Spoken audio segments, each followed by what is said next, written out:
Hello and welcome friends, स्वागत है आप सभी का YouTube channel masters in ethical hacking में। तो फ्रेंड्स, आज का जो हमारा वीडियो है वो रिलेटेड है बग हंटिंग से और बहुत सारी चीज़ों को लेकर। लेकिन इस वीडियो को शुरू करने से पहले मैं आपको बताना चाहूँगा फ्रेंड्स, ये वीडियो आप क्यों देखें। तो फर्स्ट ऑफ ऑल आपको ये वीडियो देखना चाहिए क्योंकि अगर आप जानते हैं बग हंटिंग क्या है और आपको नहीं पता है कि अगर आपने कोई भी बग फाइंड कर लिया किसी भी प्रोग्राम के अंदर तो उसे किस तरह से सबमिट किया जाए। फॉर एग्जांपल, अगर आपने गूगल के अंदर किसी बग को ढूंढ लिया है तो उसे किस तरह से आप गूगल को सबमिट करेंगे और किस बेस पर आपको रिवॉर्ड मिलेगा और किस तरह से मिलेगा। अगर आप ये प्रोसेस नहीं जानते तो ये वीडियो देखें।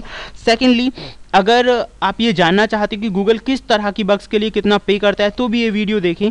इन सब के अलावा फ्रेंड्स, हैकिंग और बग हंटिंग में जो मेन डिफरेंस है वो अगर आपको नहीं पता है तो भी ये वीडियो देखिए। तो फ्रेंड्स, ऐसी बहुत सारी चीज़ें आपको इस वीडियो में क्लियर होने वाली हैं, वो भी प्रैक्टिकली मैं आपको बताने वाला हूं। तो फ्रेंड्स, अगर आप ये चीज़ें पहले से जानते हैं तो अपना टाइम वेस्ट ना करें, और अगर नहीं जानते तो वीडियो शुरू से एंड तक आप पूरा देखिएगा क्योंकि इसमें हम स्टेप बाय स्टेप बहुत सारी चीज़ें आपको क्लियर करने वाले हैं।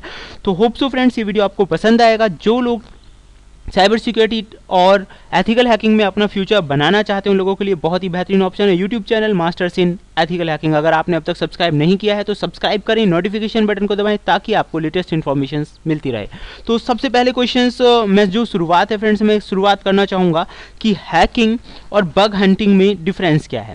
वास्तव में हैकिंग मतलब इलीगल तरीके से अगर आप गूगल पे अटैक कर रहे हैं तो आप खुद को एक बहुत बड़ी मुसीबत में डाल सकते हैं। बहुत सारे पर्सन्स हैं जो बग हंटिंग के नाम पर कई बार गूगल पे अटैक करते हैं और खुद को एक बहुत बड़ी मुसीबत में डाल सकते हैं। तो फ्रेंड्स, आपको हैकिंग नहीं करनी है। आज मैं आपको बताने वाला हूं कि किस तरह की जो बग्स हैं जिनके लिए गूगल आपको रिवॉर्ड देता है और किस तरह से आप पता लगाएंगे उन वल्नरेबिलिटीज़ के बारे में, वो सारा कुछ।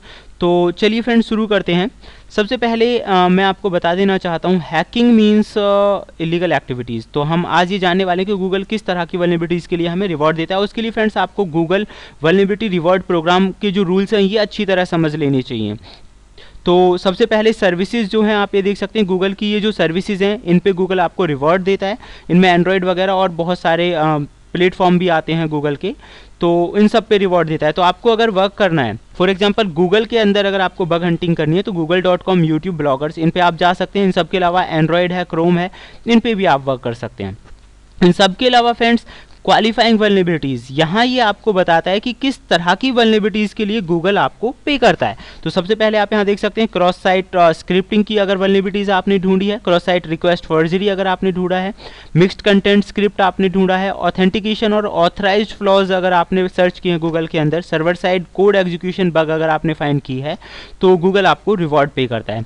नीचे अगर आप इसमें देख सकते हैं कि किस तरह की जो वल्नरेबिलिटीज़ हैं वो नॉन क्वालिफाइंग से आती हैं। तो फ्रेंड्स, यहाँ आप देख सकते हैं depending on their impact some of the reported issues may not qualify, यानी कि कुछ इश्यूज हैं उन्हें क्वालिफाई नहीं किया जाता, जैसे कि वल्नरेबिलिटीज इन .bc.googleusercontent.com और .appspot.com। तो इस तरह की वल्नरेबिलिटीज को नॉन क्वालिफाइंग्स में काउंट करता है। ये क्रॉस साइट स्क्रिप्टिंग वल्नरेबिलिटी इन सैंडबॉक्स की हो तो भी वो नॉन क्वालिफाइंग में आती हैं। यूआरएल रिडायरेक्शन है, उसके लिए टर्म एंड कंडीशन है, तो वो चीज़ें आप यहाँ से पढ़ सकते हैं।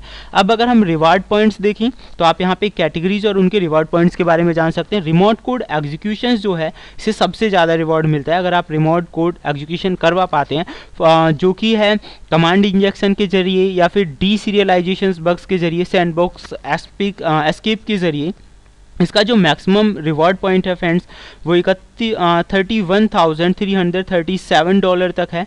और उसके अलावा उनकी जो इम्पैक्ट है किसी भी वल्नरेबिलिटी का उसके हिसाब से गूगल के अलग अलग पे आउट्स हैं जो कि आप यहाँ पे पढ़ सकते हैं। इसके अगर आपके माइंड में कुछ क्वेश्चंस हैं तो नीचे इसमें FAQs है, आप वो पढ़ लीजिए क्लियरली, वो आपका क्लियर हो जाएगा। तो फ्रेंड्स, इससे आपका ये क्लियर हो जाएगा कि किस तरह की बग्स आपको गूगल में फाइंड आउट करनी है और गूगल किस तरह की बग्स को क्वालिफाई करता है और कौन सी बग्स को नॉन क्वालिफाई करता है। तो यहाँ से अगर आप कर रहे हैं डॉस अटैक्स वगैरह इस तरह की चीज़ें तो वो सारी चीज़ें आप यहाँ से पढ़ के समझ सकते हैं। सेकेंडली फ्रेंड्स, आता है कि गूगल सबसे ज़्यादा रिवॉर्ड जो देता है वो है एंड्रॉयड्स के लिए। तो फ्रेंड्स, अगर आपने एंड्रॉयड के अंदर कोई भी बग फाइंड कर ली है तो आप ये देख सकते हैं क्वालिफाइंग बग्स हैं जो वल्नरेबिलिटीज़ हैं एंड्रॉयड के अंदर अगर आप फाइंड करते हैं तो गूगल आपको जो रिवॉर्ड अमाउंट है लगभग 1 से लेके 2 लाख डॉलर तक का रिवॉर्ड जो देता है क्रिटिकल कंडीशंस के हिसाब से, जो क्रिटिकल बग्स हैं उनके लिए। तो फ्रेंड्स, अगर आप एंड्रॉयड के अंदर बग फाइंड आउट कर पा रहे हैं तो ये तो सबसे बेहतर ही है। उसके अलावा फ्रेंड्स क्रोम का रिवॉर्ड भी है जो कि लगभग मैक्सिमम $15,000 तक होता है। $15,000 एक बहुत बड़ा अमाउंट है। इसकी भी rule and term and conditions यहाँ पे लिखी हुई हैं जिनके बेस पर आप ये बग्स वगैरह फाइंड कर सकते हैं। फ्रेंड्स ये था मतलब बग्स फाइंड करने की जो टर्म एंड कंडीशंस हैं। अब क्वेश्चन ये आता है कि अगर आपने बग को फाइंड कर लिया है तो बग को फाइंड करने के बाद आप उसे सबमिट कैसे करेंगे। तो फ्रेंड्स सबमिट करने के लिए गूगल का अपना खुद का एक सिक्योरिटी फीचर आप देख सकते हैं, रिपोर्ट या सिक्योरिटी वल्नरेबिलिटी। आप यहाँ पे रिपोर्ट कर सकते हैं और किस किस तरह से आप रिपोर्ट कर सकते हैं आप देख सकते हैं। I am experiencing A security problem with my Google account. अगर गूगल के साथ प्रॉब्लम है तो आप यहाँ क्लिक कीजिए और जिस भी तरह की प्रॉब्लम है आपको ये फॉर्म मिल जाएगा और आपको स्टेप बाय स्टेप आगे बढ़ना है उसी तरह से। सेम अगर आपको मिलती है एसक्यूएल और एक्सेस वल्नरेबिलिटी तो आपको क्लिक यहाँ पे करना है और आप यहाँ देख सकते हैं around 90% of the reports we receive describe issues that are not security vulnerabilities despite looking like one. तो कई बार वो नहीं होती हैं तो दैट मीन्स वो नॉन क्वालिफाइंग्स में आएंगे और उनके लिए आपको कोई रिवॉर्ड नहीं मिलेगा, इसीलिए यहाँ पे लिखा हुआ है डिड यू नो।